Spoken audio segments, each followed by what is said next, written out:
at school, I used to find it hard to try and understand how the, you know, the modus operandi of how, or curriculum rather, right, how they would teach us. Right, I couldn't conform to their teaching at all. I couldn't understand the way that maybe it was purposely done. Who knows? Right, so there was a gentleman by the name of Roy Blackman. He used to do like classes at the Nella James Centre. There was what was his name now? The brethren with the funny eye, Tony. Sam White. Yeah, he used to teach me as well. Yeah, my dad used to pay him to teach me upstairs in my bedroom. Mathematics, history. My mother got me an African teacher to teach me English literature. When I went back to school, right, they couldn't believe, right, you know, the wealth of information, right, that I acquired. I didn't pass any exams at that time because I was a bit rude at school and all that. But at a later stage, right, it became prominent, yeah, in my psyche that obviously, right, I did acquire, and it did stick in my understanding. My mother and father helped me a lot with understanding the, you know, the value of education. Yeah, thanks, Mum, for that as well. I'm a dad. You know, as teachers, in this, I mean, this system, right? As far as I'm concerned, I don't know if I'm allowed to say these things on the camera and all that. Yeah, but I don't think that they're not really designed, right, to give us the kind of wealth of information that we really need. So my mother and father, obviously, they had to monopolize on what they had and what we had, right, which was ourselves. We had a lot of educated people in our community, right. So we formed things like Saturday school, right. We formed other things like summer play schemes, right, and we all huddled, you know, together as a people, right, because at that time we were facing a lot of racism, we were facing a lot of deprivation, right, economic devaluation, right, where we found it hard to, you know, acquire roles and so forth, right. So we were more knit together as a people, more oneness, but the main, you know, objective was to get educated, right. And so how we educated ourselves was to show one another about our past history and what had happened to us as a people, as a nation, you know. And my mother and father were both entrepreneurs in that circle, you know. So we didn't grow up not actually knowing or learning things, right. We didn't receive, you know, accreditation because we didn't make our own schools or our own organizations to the academic level as the European, right. But we gained a basic knowledge, right. Some of us gained a higher you know, degree of information, but it was beneficial to us at the time because, you know, obviously because of the racism and so forth. My father's legacy, well, it's two different legacies, isn't they? I mean, after my father passed away, right, the whole course, as far as I'm concerned, I just went to pot. I mean, all those leaders, right, what the governments, right, or the council and so forth have done is take out all those peripheral personnel, right, who were around my father and give them jobs here in this establishment, give them jobs there in that establishment, so they wouldn't actually be more as proactive as we were supposed to be. So the legacy obviously became non-existent for this time now. Hence the reason why we're struggling so hard as a people. As far as I'm concerned, everybody there's no more unity, right, as there was in times past. With our people, that unity has been broken.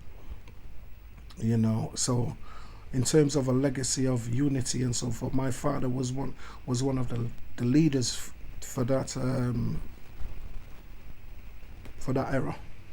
The influence that my father brought, right, was tremendous, right, in relation to how he helped, particular bodies of organizations.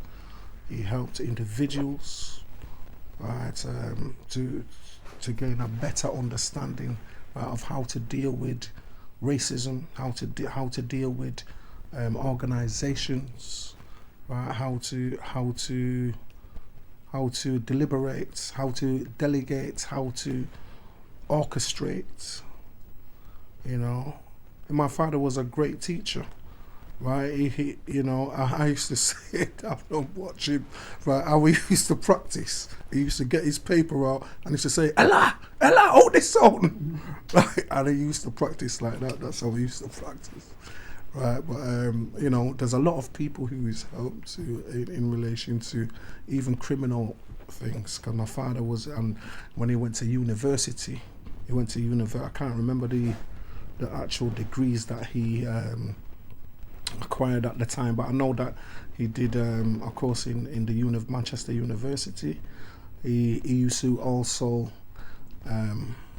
help the people in, I think it was in the probation work, when he used to be a probation worker in the courts, right? And I always used to remember one day he used to say, "Oh, Mr. Edwards, it's Mr. Edwards. Anytime police hear Mr. Edwards, right?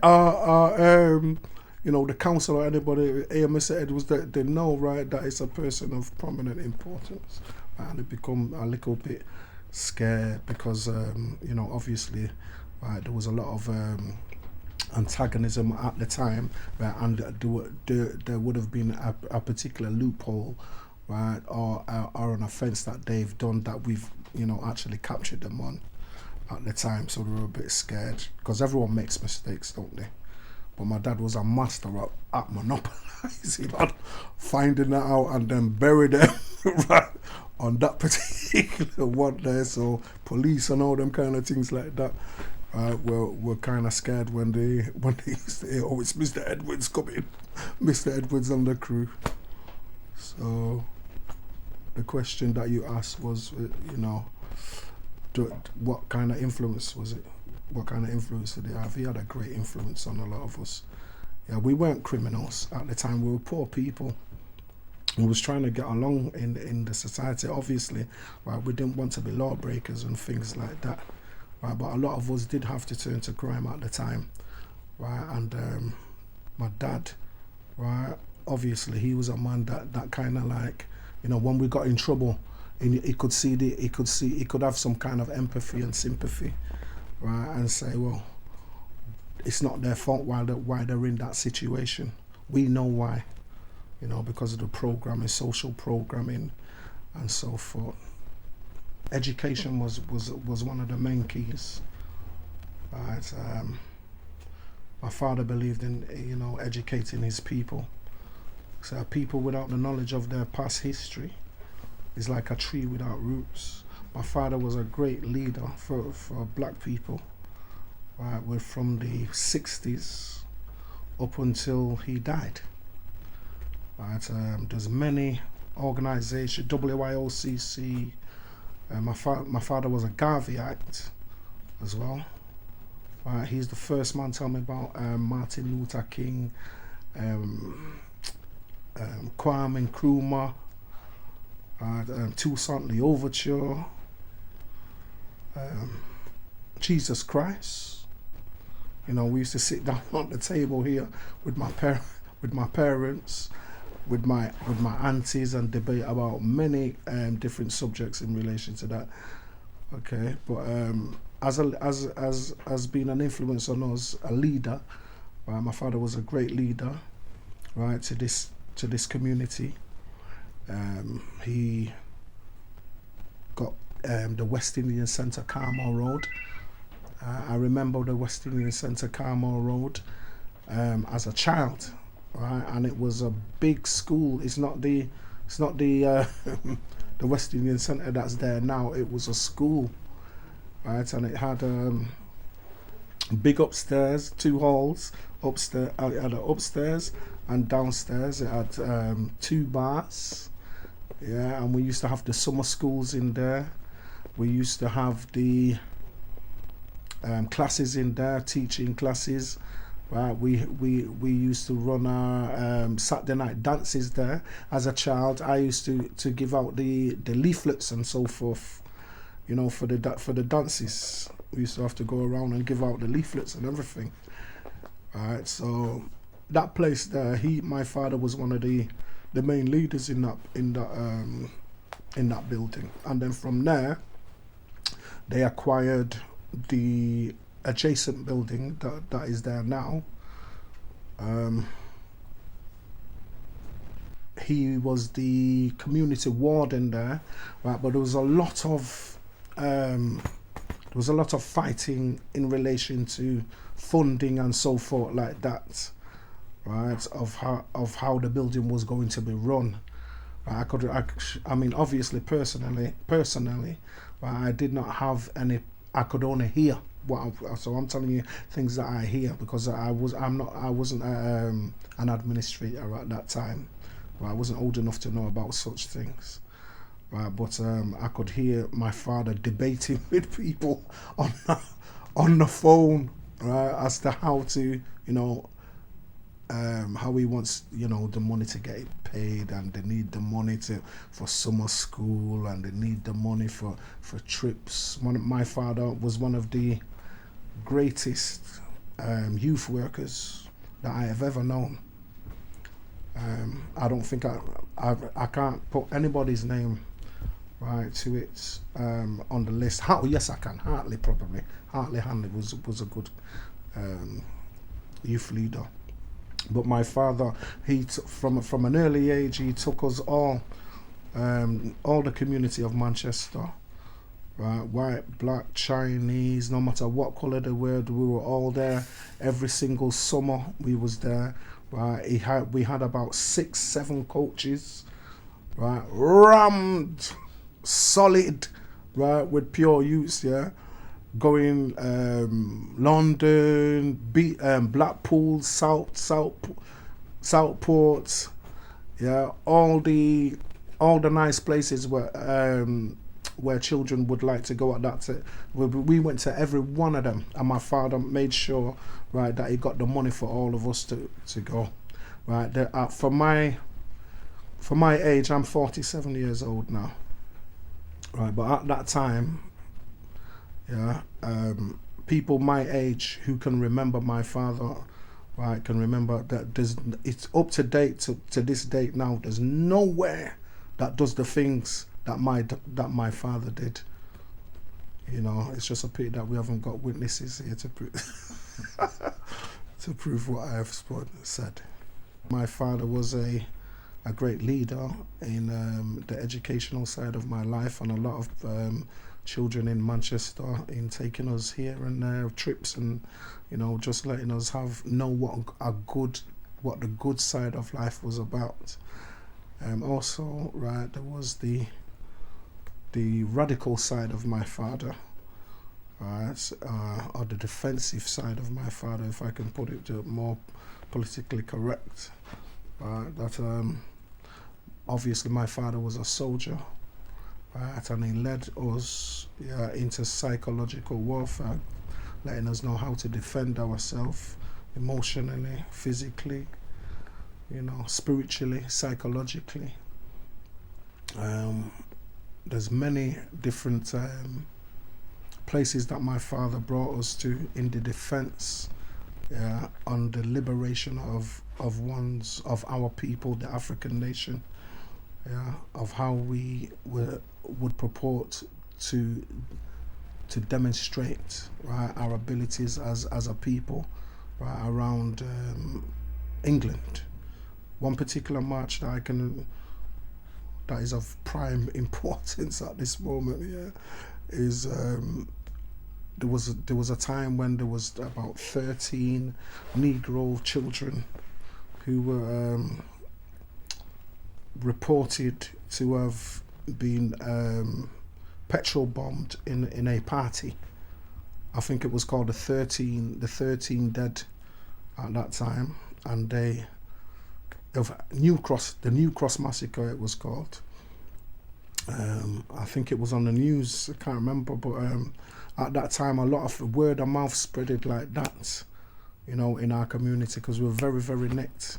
What happened in Nottingham, everybody know the next day, or Birmingham, everybody know the next day, and there would be this network or this link going about.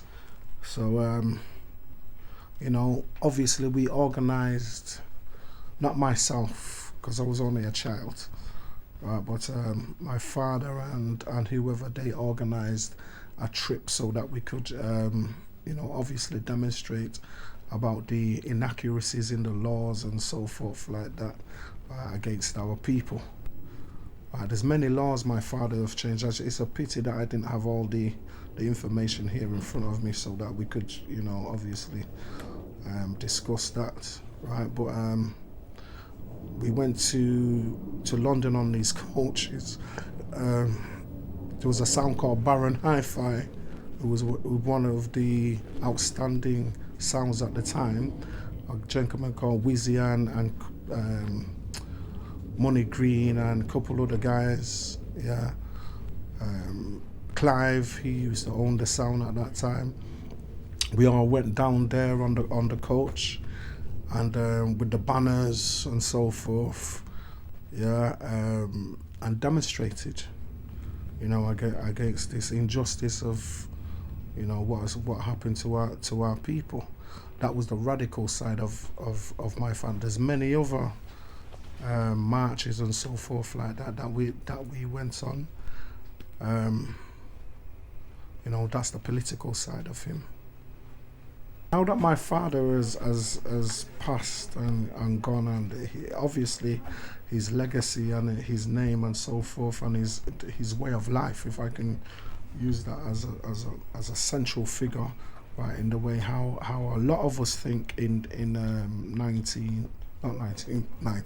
2013, his teaching still lives on in relation to the liberty of our people, right?